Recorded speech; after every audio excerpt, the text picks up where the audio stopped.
When you're working as a story artist or a storyboard artist, what are the biggest differences between working for feature and working for a TV production? And I'm talking about animation here. I can tell you that there are some differences being involved in a few of them, but I will only be talking about it coming from a Western animation production point of view, and my experience being involved in some of those Western animation productions.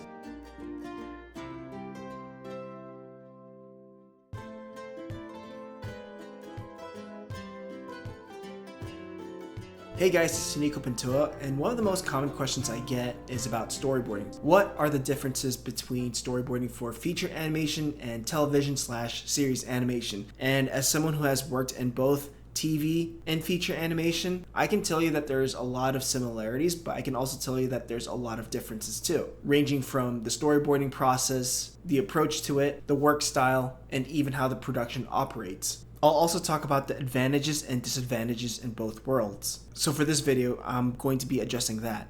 First of all, I need to address what these formats mean. What is feature animation and what is TV animation? And if I were just to summarize it, feature animation are movies, theatrical releases, films shown on the silver screen, whereas TV or series are recurring episodes. Episodes get released at a certain rate. These can be story-driven, episodic-driven, or just character-driven. Animated feature films usually hit the 75-minute to the 90-minute mark, whereas TV, some episodes can just be 11 minutes, some can be 22 minutes, or even 45 minutes like their live-action counterparts.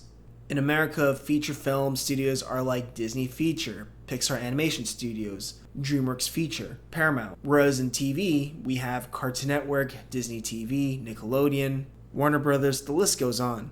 Besides time format, we also have to address that a lot of these studios and animated productions have different genres. Some are action, some are comedic, some are for early childhood, some are for adults. I think I'll talk about working in different genres for animation some other time, but I'm mostly just going to focus on the differences between feature and TV animation production for storyboarding.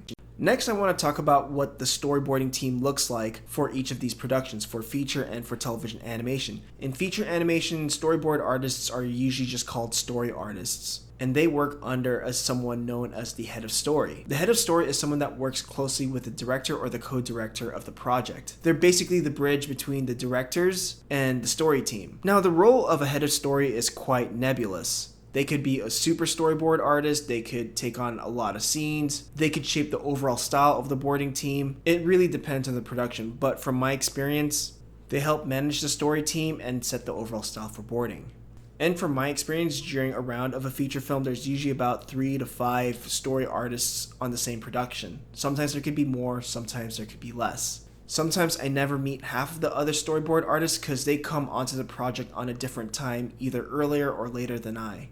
Now, for a series or TV production, there's a lot of storyboard artists. The storyboard artists work under the episodic director, and there's multiple episodic directors for a show. Usually that's the case. There's also the position of a story revisionist. They're usually green or relatively new in the industry, but they're the ones that work closely with the director after the first pass of an episode is done. They help with corrections or revisions or retakes. The episodic directors work under the supervising director of a show, usually the case from my experience. And the supervising director makes sure that all the other episodes are in track, are coherent, and are hitting the mark. And then the supervising director works under the showrunners. Sometimes there's no supervising director. Sometimes the showrunners work closely and directly with the directors. Most artists who want to become storyboard artists start at story revisionists because they learn about the pipeline and the process of boarding. And there's a lot of work for storyboard artists and story revisionists in the world of TV and series animation.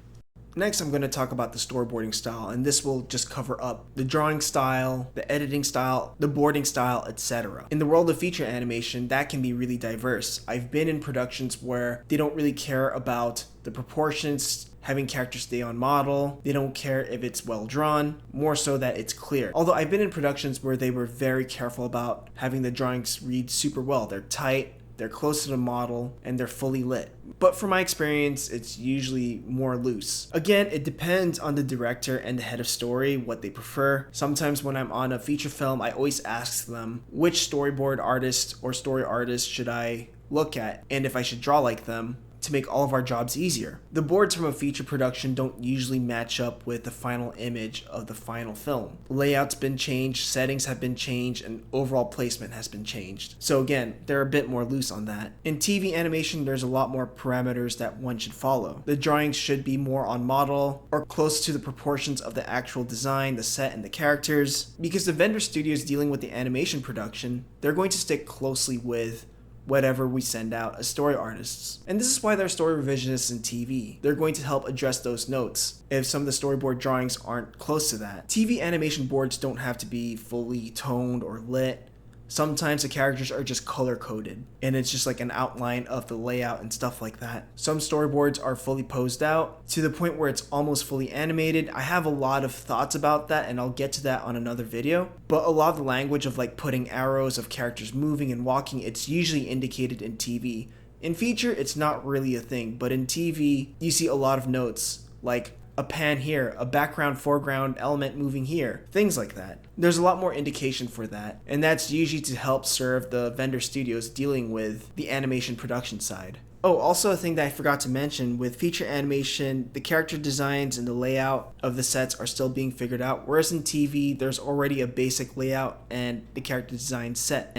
So next I want to talk about the quota and the scheduling for the work. For feature animation, I will say it's a bit more loose, meaning that people tend to feel it out during the production. So it's not like you're given a set amount of days where it's like, okay, within 3 weeks you should be done with this sequence. It's not like that. Sometimes I'm on a sequence for a few weeks, but it's usually been a month at least for me. I usually try to have a check-in with my directors and head of story weekly. Like once a week I'll pitch them a version of what I've been working on so far, and they'll give me notes to address or to change. And then within that same month, I would probably pitch it to the team once or twice. And then after I'm done with that sequence, I move on to another one or revise someone else's sequences. So the structure is quite loose compared to TV. From my personal opinion and experience, I would say that feature has been a lot more lax and not as stressful. It's way easier for me to maintain a work and life balance on feature productions. But again, I'm talking about this in the point of view of a story artist, not as head of story or director. However, I will say that the work really spikes up. The work piles up as you get closer to screening. So screening is usually an in-house studio screening with executives, the producers, the director, and the team of the production where you watch an edit of the film together in animatic form. So story artists are usually crunching alongside with the editorial, and we have to work closely with the editorial in case they need panels right on the get-go and right on the spot. So that's when, there's late nights and we're just crunching it. That's just the nature of like making it before screening. So from my experience, the workload can be quite nebulous. When it comes to TV animation, however, things are a bit more straightforward and punctual. So I'll give an example.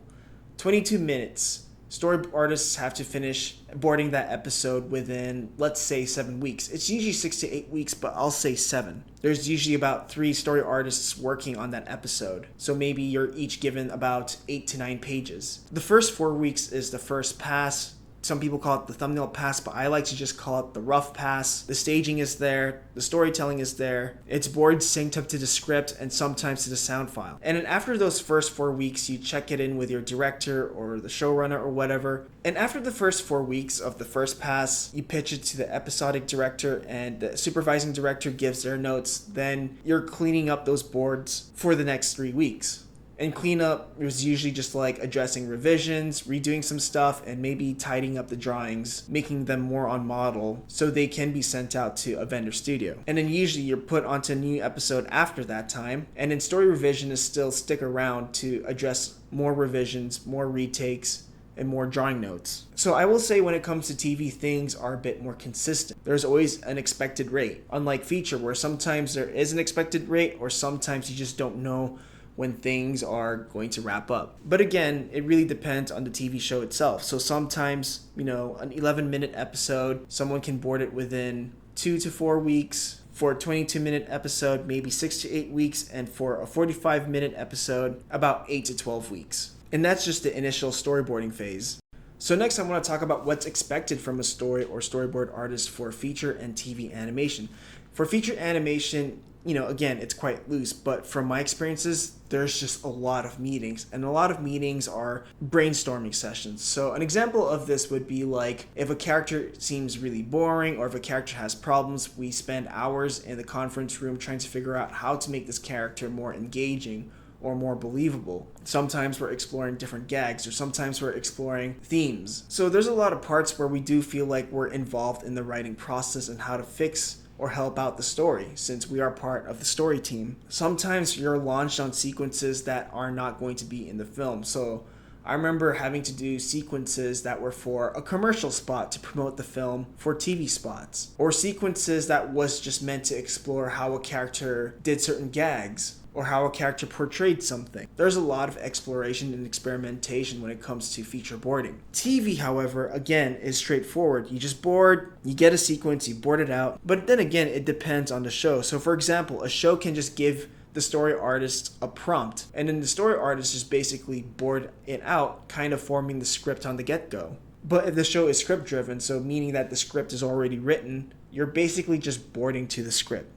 Okay, now let's talk about the process of pitching. And pitching is where you present your storyboards to your client, to your director, or your boss. I talked about this when I talked about my boards for Sonic 2. But from what I learned, pitching is far more common than in TV. You present your panels like an animated slideshow, you act the characters, you get into the mood, you illustrate the timing by your voice, by your acting. This is just so that the director and the people who are editing the film get an idea of what you have in mind for the overall feel. In TV, it's more common that board artists time out their own animatics. They include all the voice recordings, they time out the panels and just send it off. They don't really have a pitching process from what I know. And I've been on a few TV productions, and pitching is not as common as it is in feature, unless the production itself is helmed by a feature person and they want to maintain the feature style of working into a TV production pipeline. But if I were just to summarize it, in feature, you just pitch it board by board, you act out the characters, you act out the feeling, whereas in TV, you time out your own boards and you send it off.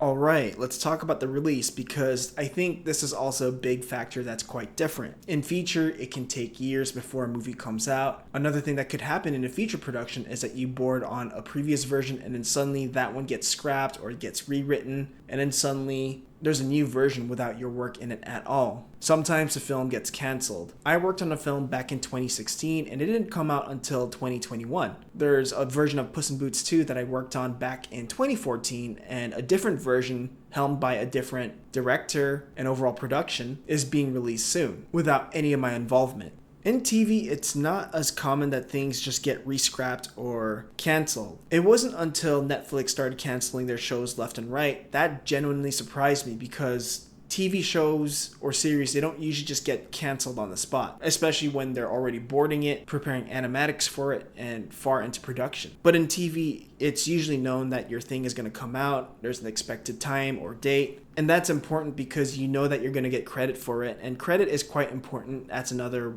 CV or resume for your line of work. So I feel like those are the biggest differences. As you can see, there's some advantages and disadvantages in both worlds. And you might be asking, where should you start? What's the best place to be at, etc. And I have opinions about that depending on your goals and overall scenarios and circumstances. Most beginning story artists look at story revisionist jobs for TV shows because there's a lot of job openings for storyboarding work in TV, and storyboard revisionists are a great way to sort of break into the storyboarding world, getting an idea of what it's like, but not overwhelming you with completely new scenes. I think TV is a good place to start. I started in feature, and from my experience, I learned more about the pitching process, being a cinematic storyteller, and thinking about visual storytelling.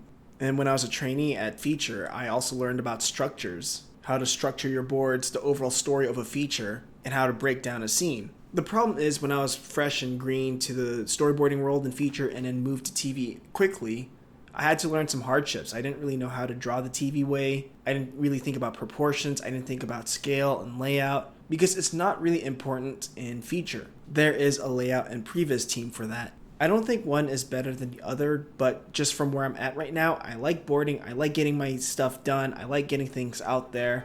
And working in series just allows me to get my boarding chops out there. Since feature, there's a lot of rehashing, revamping, and rewriting. So for the sake of storyboarding and just getting things done, I feel like TV is a place where that might be good for that. If you want to be more involved in conversations, meetings, talking about story, talking about characters and development, things like that, then feature might be a good place for you. But I feel like these two kind of intermingle. The walls are becoming to blur and a lot of the work styles are becoming to blend. So wherever you land, just make the best out of it. Anyways, that's all. Bye. Interested in learning hand-drawn animation or learning how to finish an animated shot from beginning to end? Have a look at the store where you'll find the complete Introduction to 2D Animation video course, tutorials, and other resources. Learn classical animation approaches, drawing, lectures, techniques, and other process videos. Visit the store through the link in the description below.